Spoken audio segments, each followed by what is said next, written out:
2015 साली मी पहिली नगरसेविका झाली. त्यावेळेस लोकांपर्यंत पोहोचून त्यांच्या समस्या ज्या काही आहेत, त्या मी पहिले 5 वर्षात मी त्या जाणून घेतल्या. राजकारण आणि कौटुंबिक जबाबदारी सांभाळताना तुम्ही प्राधान्य हे आधी कुटुंबाला दिलं पाहिजे, तरच तुम्ही राजकीय क्षेत्रात पुढे जाऊ शकता. वारसा जनसेवेचा आणि ध्यास विकासाचा म्हणत भोईर घराण्याची राजकीय परंपरा पुढे घेऊन जाणाऱ्या भाजपच्या नवनिर्वाचित नगरसेविका हर्षदा हृदयनाथ भोईर यांच्याशी आपण जागतिक महिला दिनाच्या निमित्ताने संवाद साधणार आहोत. नमस्कार, महाएम टीव्ही मध्ये आपल्या सगळ्यांचं स्वागत. मी जान्हवी मोरे. मॅडम, तुमचं देखील महाएम टीव्ही मध्ये स्वागत आहे. धन्यवाद. महिला ह्या पुरुषांच्या बरोबरीने सर्व क्षेत्रात काम करत आहेत, तर तुम्ही देखील आज एक महिला नगरसेविका म्हणून निवडून आलेल्या आहेत, तर काय सांगाल त्याविषयी?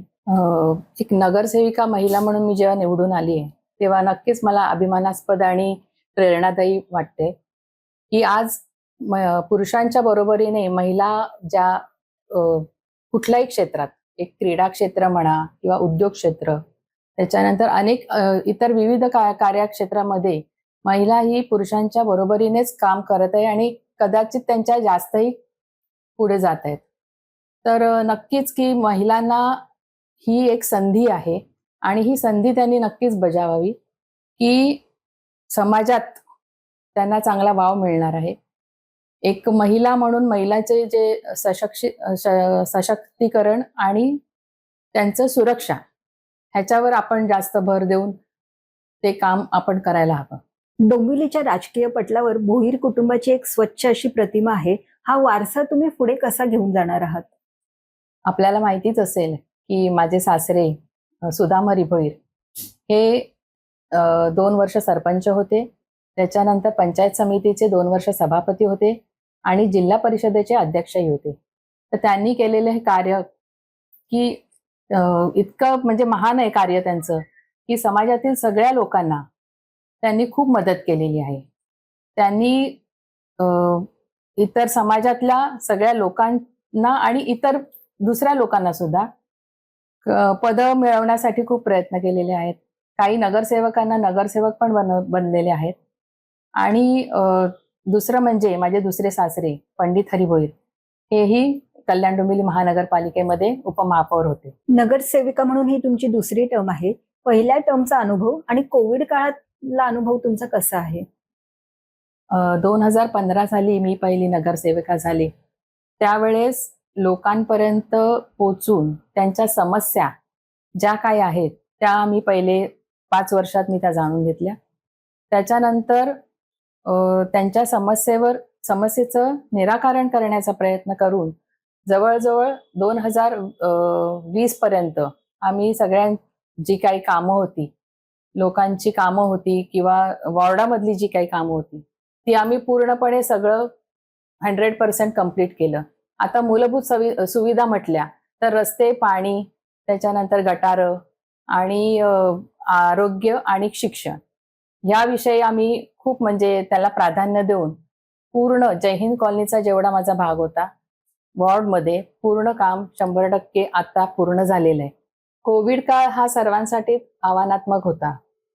त्यावेळेस कोविड काळामध्ये आम्ही गरीब लोकांना धान्य पुरवठा केलाय. त्याच्यानंतर आरोग्यावर आम्ही फार त्यावेळेस लक्ष दिलं. कोविडमध्ये जवळजवळ आमच्या वॉर्डमधल्या आणि इतर वॉर्डमधल्या ज्या इमारती होत्या त्यांच्या इथे सॅनिटायझेशन सगळं पूर्ण केलं. त्याच्यानंतर लसीकरण त्यावेळेस फार मिळत नव्हत्या लसी, तर त्यावेळेस आम्ही वॅक्सिनेशनसाठी पेड वॅक्सिन सुद्धा आम्ही सुरुवातीच्या काळामध्ये सिनियर सिटीजन जे होते पहिले त्यांना प्राधान्य देऊन पलीकडे ईस्टमध्ये एक ऑप्टिलाईफ हॉस्पिटल आहे, त्या हॉस्पिटलमध्ये त्यांना आम्ही सोय करून दिलेली होती तिथे.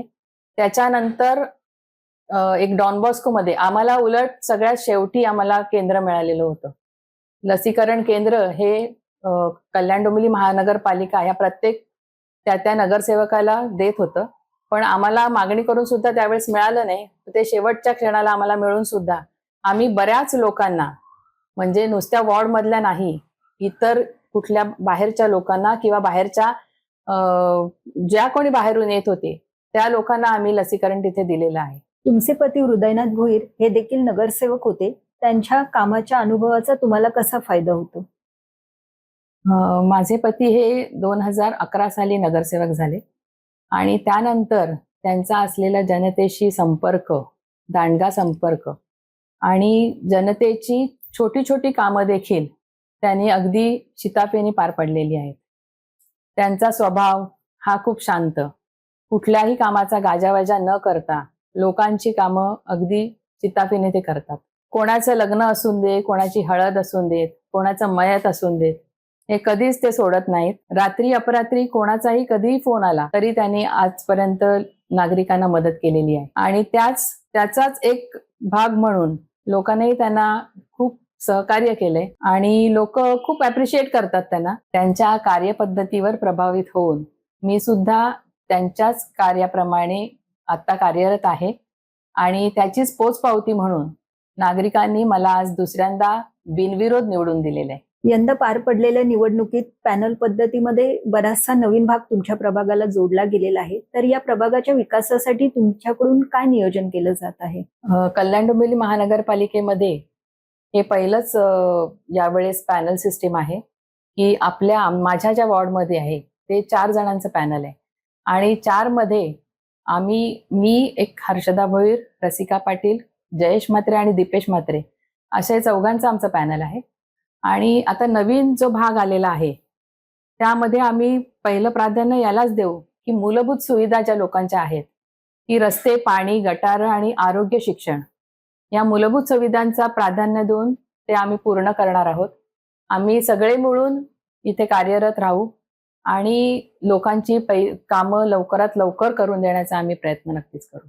राजकारण आणि कौटुंबिक जबाबदारी याचा समतोल तुम्ही कशा प्रकारे साधता? राजकारण ही एक लोकसेवा आहे आणि कुटुंब हे आपलं एक आधारस्तंभ असतो. राजकारण आणि कौटुंबिक जबाबदारी सांभाळताना तुम्ही प्राधान्य हे आधी कुटुंबाला दिलं पाहिजे, तरच तुम्ही राजकीय क्षेत्रात पुढे जाऊ शकता. आज जर तुम्हाला कुटुंबाचा कुठलाच आधार नसेल तर तुम्ही या क्षेत्रात त्या परीने तुम्ही पुढे जाऊ शकत नाही.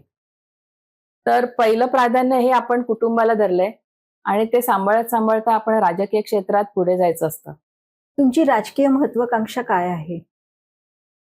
माझे सासरे सुदाम हरी भोईर हे जिल्हा परिषदेचे अध्यक्ष तेव्हा होते आणि तेव्हापासून 30 वर्ष आज कल्याण डोंबिवली महानगरपालिकेमध्ये आम्ही नगरसेवक म्हणून कार्यरत आहोत.